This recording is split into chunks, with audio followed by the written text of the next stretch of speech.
ठीक है, तो हमने देखा कि किस प्रकार जो इम्पोर्टेंस है, इसके साथ ही दो और इम्पोर्टेंस है इनके। मीट के अलावा ट्रांसपोर्टेशन में, कार्टिंग में यूज़ किया जाता है। बैलगाड़ी आपने बहुत फ्रिक्वेंटली देखी होगी, ठीक है, स्पेशली इन विलेजेस, तो ट्रांसपोर्टेशन में कैटल्स का यूज़ किया जाता है। ठीक है, साथ ही इनके जो बोन्स होती हैं, हूप्स होते हैं या हॉर्न्स होते हैं, सींग जो होते हैं इनके, सींग या हॉर्न्स कहें, तो उनका उपयोग ग्लू बनाने में, जिलेटिन बनाने में, ग्लू एंड जिलेटिन बनाने में इनका उपयोग किया जाता है। ठीक है, तो दीज आर ऑल इम्पॉर्टेंस कि क्या क्या इम्पॉर्टेंस हैं, और ये हमने सभी देख लिए हैं। अब हम देखेंगे कि किस प्रकार कैटल की डिफरेंट ब्रीड्स होती हैं और कौन कौन सी डिफरेंट ब्रीड हैं, इंडिजिनस, एक्सोटिक और क्रॉस ब्रीड्स, ये सभी हम देखेंगे in the next session. Okay friends, तो अब हम देखेंगे डिफरेंट ब्रीड्स ऑफ कैटल्स और काउस।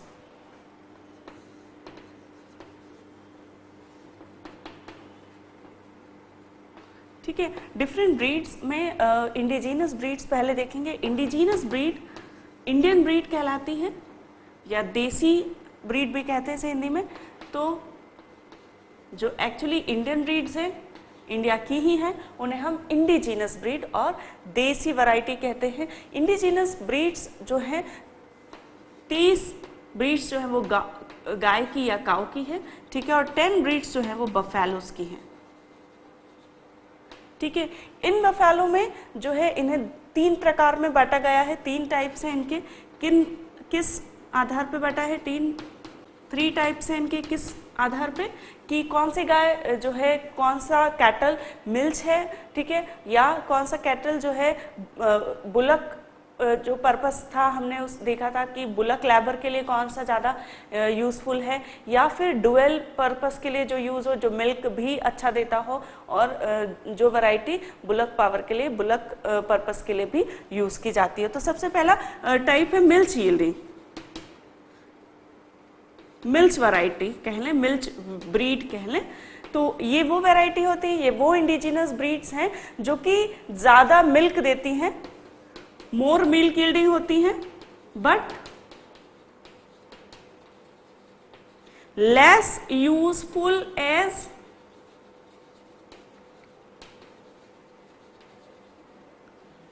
Bullock labour.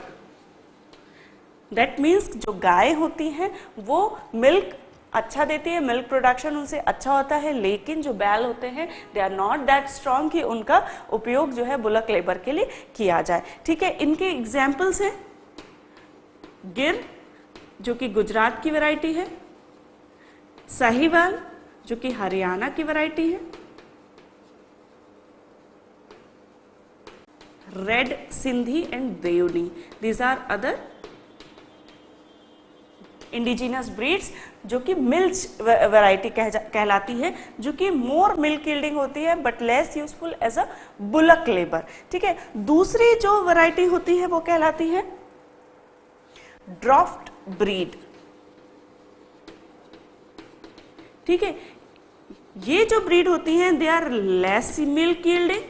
ठीक है, दूध ये कम प्रोवाइड करती हैं, लेकिन they are more useful as bullock labour.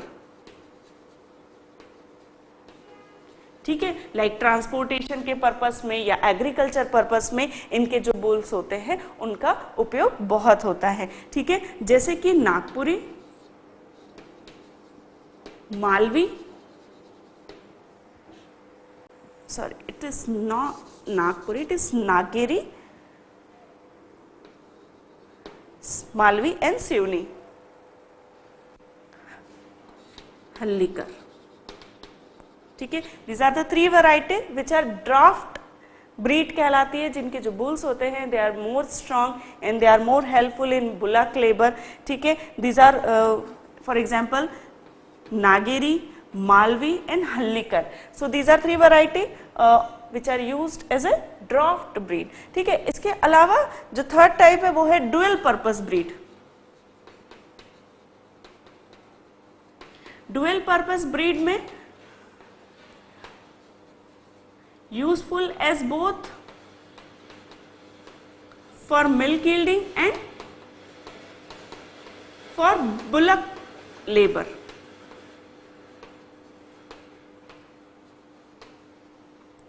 ठीक है, तो ये जो वैरायटी होती है मिल्क यील्डिंग और बुलक लेबर दोनों के ही रूप में इसका यूज किया जाता है। इसमें एक एग्जाम्पल है देवनी, ठीक है, उसके अलावा जो डुअल पर्पस ब्रीड है वो है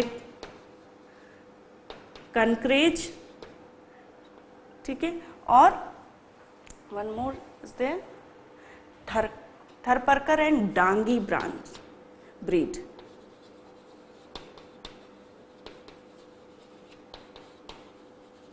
तो these are different variety which are used for dual purpose, ठीक है, जो कि मिल्क यील्डिंग के लिए भी और बुलक पर्पस के लिए भी, बुलक पावर के लिए भी, बुलक लेबर के लिए भी इनका यूज किया जाता है। ठीक है, तो Deoni, Kankrej, Tharparkar, Dangi, these are all indigenous breeds of cow जो कि डुअल पर्पस के लिए यूज की जाती हैं। ठीक है, ओके, तो ये हमने देखी काउ की वैरायटी। अब हम देखेंगे बफेलो की इंडिजिनस वैरायटी कौन सी है। ठीक है, तो बफेलो की जो है डिफरेंट वैरायटी है, जैसे कि मुर्रा, मेहसाणा, सुरती,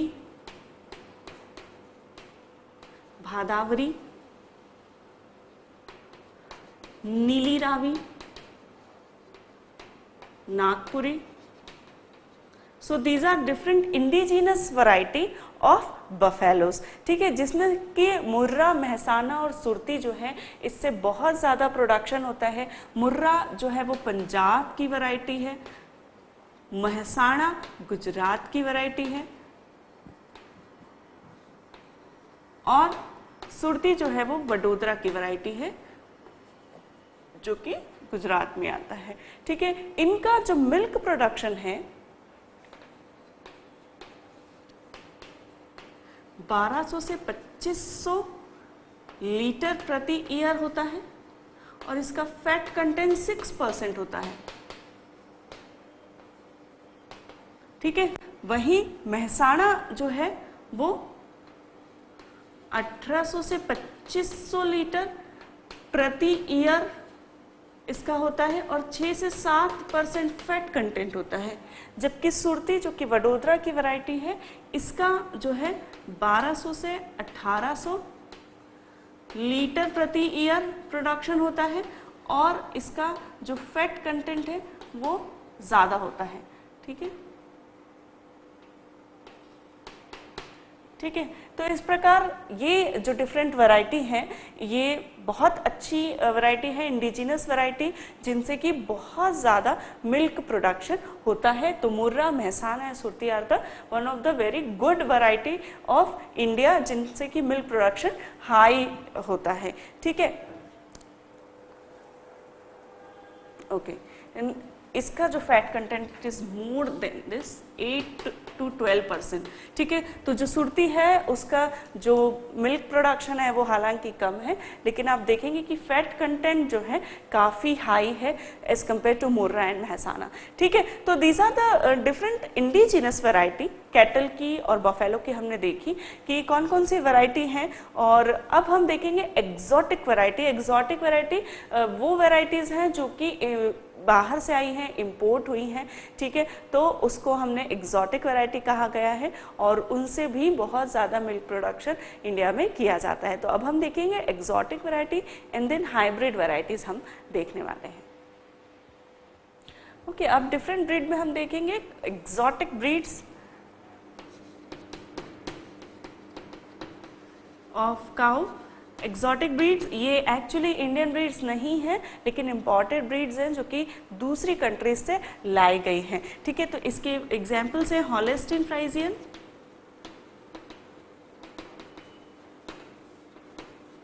हॉलैंड की ब्रीड है ये। ठीक है, Brown Swiss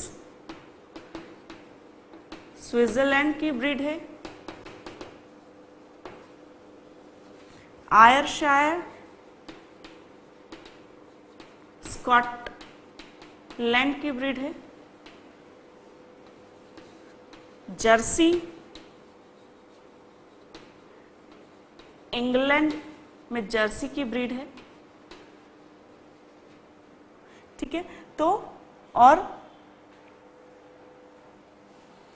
red Dane Denmark की ब्रीड है, ठीक है। One more is there, no it's okay, ठीक है। तो हॉलिस्टीन फ्राइज जो कि हॉलैंड की एक ब्रीड है, ब्राउन स्विच एक स्विट्जरलैंड से लाई गई ब्रीड है।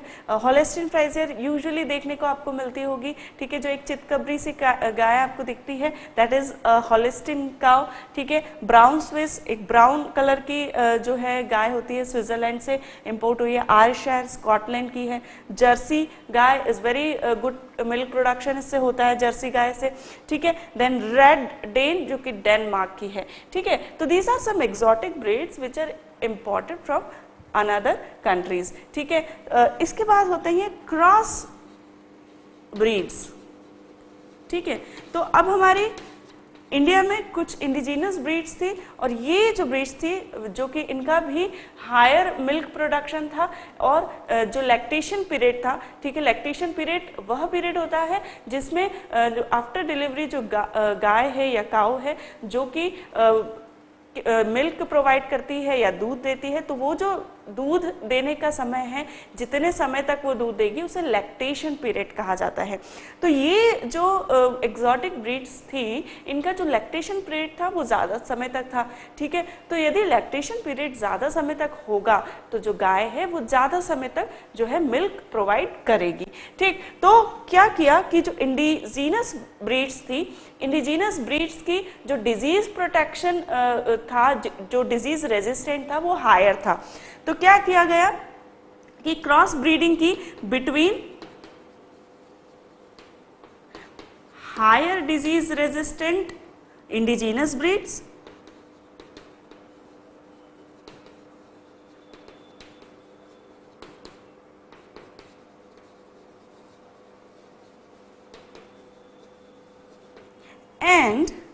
and this is cow of and with the bulls of higher या more lactation period,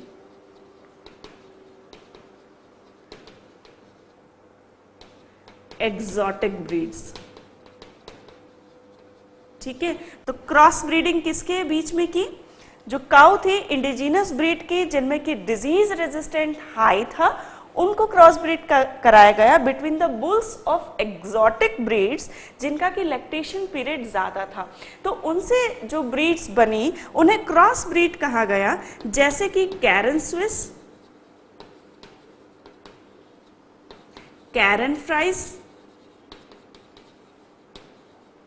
ठीक है, एंड फ्राइज वॉल,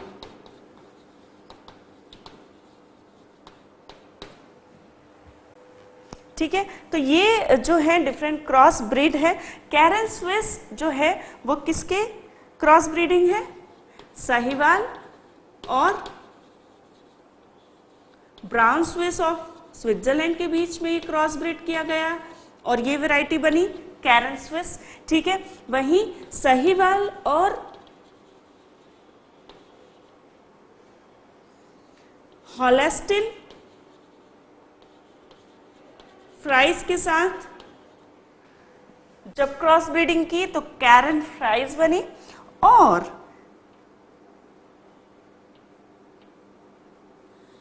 ठीक है, और फ्राइज वॉल जो कि साहिवाल और हॉलिस्टीन फ्राइज के साथ जो क्रॉस ब्रीडिंग से एक और वैरायटी है उसे फ्राइज वॉल कहा गया, ठीक है। So these are the different exotic variety जो कि क्रॉस ब्रीडिंग से बनाई गई। अब इसका क्या फ़ायदा है? जब आपने डिजीज रेजिस्टेंट काऊ का उपयोग किया तो जो वैरायटी बनेगी उसका डिजीज रेजिस्टेंट भी हाई होगा, और चूंकि आपने जो दूसरी वैरायटी यूज़ की है उसका लैक्टेशन पीरियड हाई है, तो क्या होगा कि वो जो गाय है जो नई ब्रीड बनी है वो ज़्यादा समय तक दूध देने वाली है। तो जो कैरन स्विस होती है उसका जो मिल्क प्रोडक्शन होता है वो 3500 लीटर प्रति ईयर होता है, ठीक है, और लैक्टेशन पीरियड 300 डेज होता है, ठीक है। तो that is very important for milk production कि जो गाय है वो एक साल में ज़्यादा से ज़्यादा मिल्क प्रोवाइड करे और वो ज़्यादा समय तक दूध दे। तो क्रॉस ब्रीडिंग से जो ये पर्पस था कि high milk production and the more lactation period, वो क्रॉस ब्रीडिंग के द्वारा जो है वो फुलफिल हुआ पर्पस। ठीक, तो इस प्रकार हमने पढ़ी डिफरेंट ब्रीडिंग जो है different breeds of kettles and buffalo, और इस प्रकार ये हमने काऊ की एग्जॉटिक ब्रीड्स देखी और काऊ की क्रॉस ब्रीड्स हमने देखी।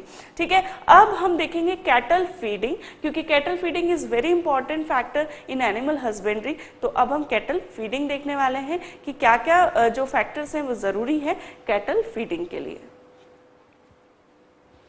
ओके, अब हम देखने वाले हैं कैटल फार्मिंग में कैटल फीडिंग। ठीक है, क्योंकि कैटल फीडिंग जो आप कैटल को खिलाएंगे उतनी ही उसकी प्रोडक्टिविटी जो है वो होगी। ठीक है, तो आप क्या उसे फीड देते हैं, दैट इज वेरी इंपॉर्टेंट। ठीक है, तो कैटल फीड को जो है दो प्रकार की कैटल फीड होती हैं।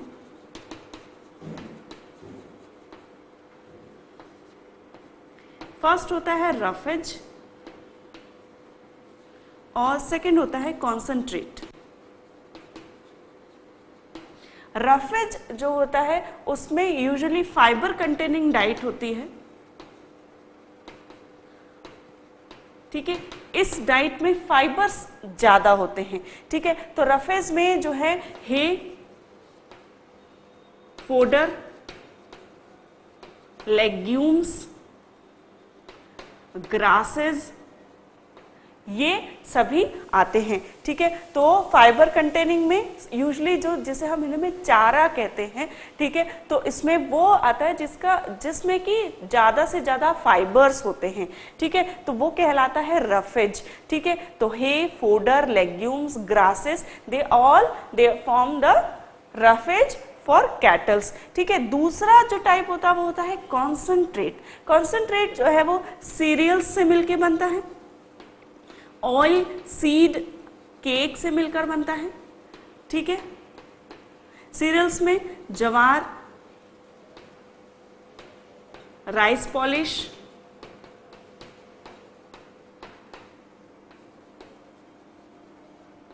ग्राम, ब्रान। ठीक है, तो ओट्स, ज्वार, राइस पॉलिश, मोलेसिस। ठीक है, मोलेसिस जो गन्ना होता है उसका जो बचता है मोलेस, उसका भी उपयोग जो है इसके फूड में होता है। ठीक है, सीरियल्स के साथ oil seed cake and molasses. I will write molasses here because it should not come here. Cereals में jowar, rice, maize, they all form cereal part of concentrate. Then oil seed cake जो है उसको use किया जाता है, cotton seed को use किया जाता है कैटल फीड में। ठीक है, मोलेसिस को यूज किया जाता है। ठीक, और ये जो कॉन्सेंट्रेट होता है ये रिच होता है प्रोटीन में एंड फैट में। ठीक है, और ये न्यूट्रिशन में रिच होता है। इस प्रकार rich in protein and fat, that means जो न्यूट्रिशन कैटल को चाहिए उसके लिए ये रिच होता है। इजीली डाइजेस्टिबल एंड पैलेटेबल होता है, highly palatable and easily digestible and palatable. Palatable means they like it, cattle like it. ठीक है, तो इस प्रकार ये जो कॉन्सेंट्रेट होता है ये यूजुअली मार्केट में मिलता है readymade for as a cattle feed या पशु आहार उसे कहा जाता है। तो concentrate is available in market, या इसे बनाया भी जा सकता है इन चीज़ों को मिक्स करके। ठीक है, तो ये इस प्रकार ये जो कैटल फीड है ये दो प्रकार का कहलाता है, रफेज एंड कॉन्सेंट्रेट। रफेज में फाइबर कंटेनिंग जो है प्रोडक्ट होते हैं और कॉन्सेंट्रेट में cereals, oil seed, molasses, cotton seed ये सभी होते हैं। ठीक है, और they form very rich diet in protein, rich in protein and fat, and it is very easily digestible and as a palatable. ठीक है, 24 आवर्स में जो फूड दिया जाता है कैटल को वो राशन कहलाता है, और it should be a balanced diet according to the requirement of या कहें bodily requirement of cattle and its productivity. ठीक है, तो जो राशन है उसमें क्या होगा, वो कितनी क्वांटिटी होगी, वो डिपेंड करता है कि जो कैटल है उसकी बॉडीली रिक्वायरमेंट क्या है, उसकी प्रोडक्टिविटी क्या है। ठीक है, ये जो रिक्वायरमेंट है, ये फूड रिक्वायरमेंट दो पार्ट में डिवाइड की गई है। Food requirement is of two type of cattle.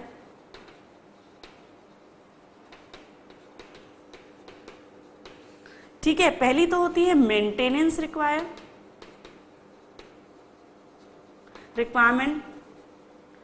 And दूसरी होती है मिल्क प्रोडक्शन रिक्वायरमेंट।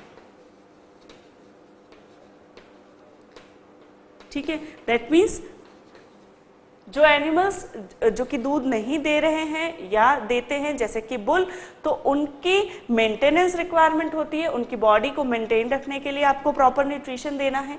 दूसरा, ऐसी गाय जो कि लैक्टेशन पीरियड में है और जो कि दूध दे रही हैं, उनकी रिक्वायरमेंट अलग होगी, because during the lactation period उनकी जो डाइट रिक्वायरमेंट है वो ज़्यादा रिच होनी चाहिए प्रोटीन में एंड फैट में।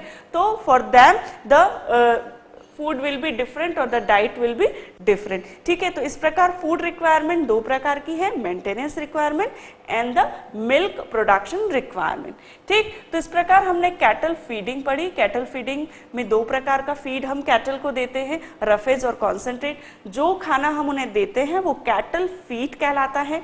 जो खाना आप 24 आवर्स में एक एनिमल को देते हैं वो राशन कहलाता है, और यह एक बैलेंस्ड डाइट होनी चाहिए according to the requirement of its body and its productivity. ठीक है, ये रफेज में फाइबर कंटेनिंग डाइट आती है और कॉन्सेंट्रेट में cereals, oil seed cake, molasses, cotton seed. ठीक है, and it should be rich in protein and fat and it should be easily digestible and palatable.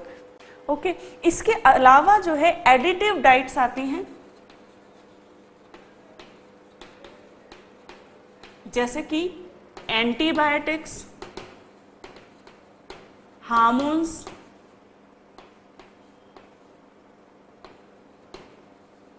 And minerals. ठीक है, तो टाइम टू टाइम जो कैटल्स हैं उन्हें antibiotics देना जरूरी है। ठीक है, जिससे कि डिजीज रेजिस्टेंट बना रहे। ठीक है, डिजीज ना हो उन्हें। हार्मोन्स देना जरूरी है जो कि ग्रोथ के लिए इंपॉर्टेंट है। मिनरल्स देना जरूरी है, ठीक है, जो कि ग्रोथ के लिए इंपॉर्टेंट है। ठीक है, तो इस प्रकार ये एडिटिव डाइट्स कहलाती हैं जिन्हें इन एडिशन टू फूड हमें कैटल्स को देना जरूरी है। ठीक, तो इस प्रकार हमने कैटल फीडिंग पढ़ा, क्या क्या डाइट्स हम कैटल्स को देते हैं और उसके क्या क्या कंपोनेंट्स हैं ये हमने देखा। तो अब हम देखेंगे कैटल फीडिंग के बाद जो कैटल का शेल्टर होता है वह किस प्रकार से होना चाहिए। Okay friends, now cattle farming में हम देखेंगे कि कैसे जो शेल्टर है वो होना चाहिए या मेंटेनेंस ऑफ फार्म। तो फार्म मैनेजमेंट प्रैक्टिस अब हम देखने वाले हैं।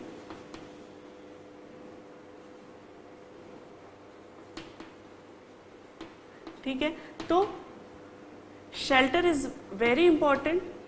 जो कैटल शेल्टर होता है जहाँ पर आप कैटल्स को रखते हैं वो बहुत इम्पॉर्टेंट है कैटल्स के लिए, क्योंकि यदि उसे एक प्रॉपर सेफ, ठीक है, शेल्टर मिलेगा तो मिल्क प्रोडक्शन भी बढ़ेगा और जो एनिमल की हेल्थ है वो भी इम्प्रूव होगी। तो it is very important for good milk production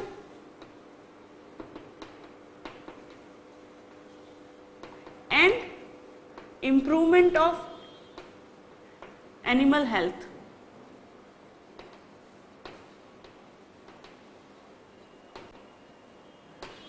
ठीक है, तो एनिमल की हेल्थ के इम्प्रूवमेंट के लिए और मिल्क प्रोडक्शन बढ़ाने के लिए उसका शेल्टर एक बहुत इंपॉर्टेंट एस्पेक्ट है, क्योंकि शेल्टर जो है वह है जहाँ पर एनिमल रहता है। यदि वो सेफ होगा, ठीक है, डिजीज प्रोड्यूसिंग एजेंट्स यदि वहाँ नहीं होंगे तो कैटल की हेल्थ इम्प्रूव होनी ही है ऑफकोर्स। ठीक है, तो क्या क्या इम्पॉर्टेंट जो फैक्ट्स हैं वो शेल्टर के बारे में हमें ध्यान में रखना चाहिए। तो a shelter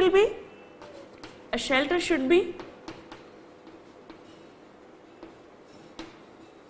clean, dry and properly ventilated. ठीक है, एक शेल्टर जहां पे एनिमल रहता है वह क्लीन होना चाहिए, ड्राई होना चाहिए, प्रॉपरली वेंटिलेटेड होना चाहिए। A shelter should B spacious.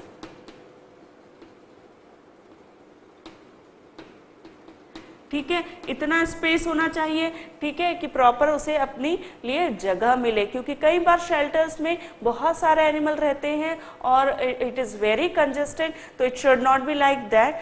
तो स्पेशियस होना चाहिए शेल्टर को, प्रॉपर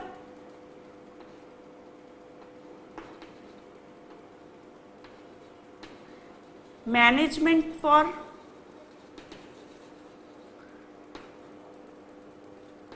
ड्रिंकिंग वाटर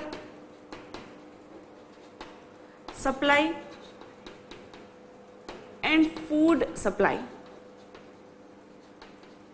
ठीक है, तो जब आप उसे खाना और पानी दे रहे हैं तो फ्रेश वाटर की सप्लाई के लिए प्रॉपर जो है वहां पर व्यवस्था होनी चाहिए, अरेंजमेंट होना चाहिए। ठीक है, proper arrangement for drinking water supply and food supply. Food और drinking water, fresh drinking water की सप्लाई के लिए जो है प्रॉपर अरेंजमेंट होना जरूरी है। ठीक है, then shelter should be protect animal from cold, heat, rain and from other animals also। ठीक है, क्योंकि कई बार जो है एनिमल्स जो कैटल्स होते हैं स्नेक की वजह से, स्नेक बाइट की वजह से वो मर जाते हैं। तो आपका शेल्टर ऐसा होना चाहिए कि उसे सर्दी, गर्मी, बरसात से तो उसकी रक्षा करे ही, साथ ही अदर एनिमल से भी उसे प्रोटेक्ट करे। ठीक है,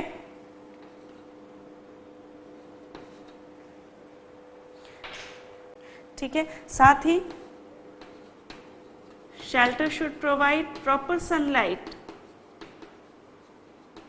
क्योंकि सनलाइट भी इंपॉर्टेंट फैक्टर है, सनलाइट भी मिलना जरूरी है एनिमल्स को।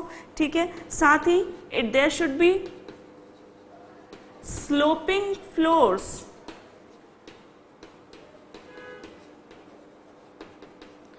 For disposal of animal waste.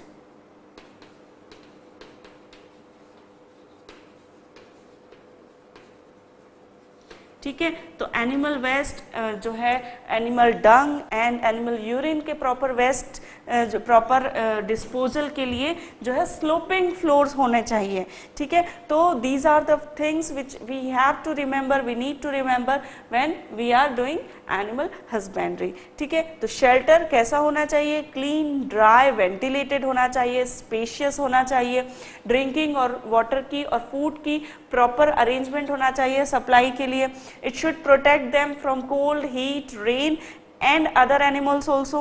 ठीक है, it should provide proper sunlight and there should be sloping floors for disposal of animal waste। ठीक, okay, one more thing is there, regular brushing of animal should be done।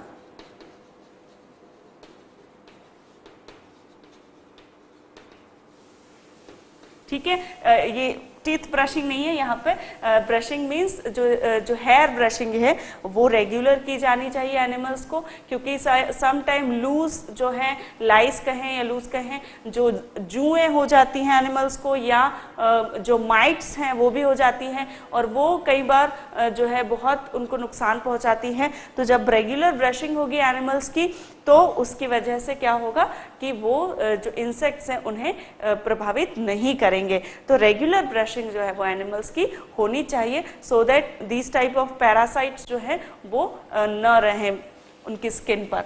ठीक, तो these are the some good practices, farm practices हैं जो कि बहुत ज़रूरी हैं ध्यान में रखना when we are doing animal husbandry, क्योंकि इसका जो है डायरेक्ट इफेक्ट किस पर है, मिल्क प्रोडक्शन पर, एनिमल की हेल्थ पर। तो जब ये उसको प्रभावित करता है तो ऑफकोर्स हमें उसको बहुत ज़्यादा ध्यान देने की ज़रूरत है। ठीक, तो इस प्रकार हमने पढ़ा कि किस प्रकार कैटल फार्मिंग की जाती है और कैटल फीडिंग जो है उसमें हमने देखा। अब हम नेक्स्ट सेशन में देखेंगे ब्रीडिंग इम्प्रूवमेंट। ठीक है, सारी फार्म प्रैक्टिसेस हमने देख ली, कैटल फीडिंग, डिफरेंट ब्रीड्स हमने देखी, इंपॉर्टेंस हमने देखा कैटल फार्मिंग का। अब हम देखेंगे breeding improvement in the next session.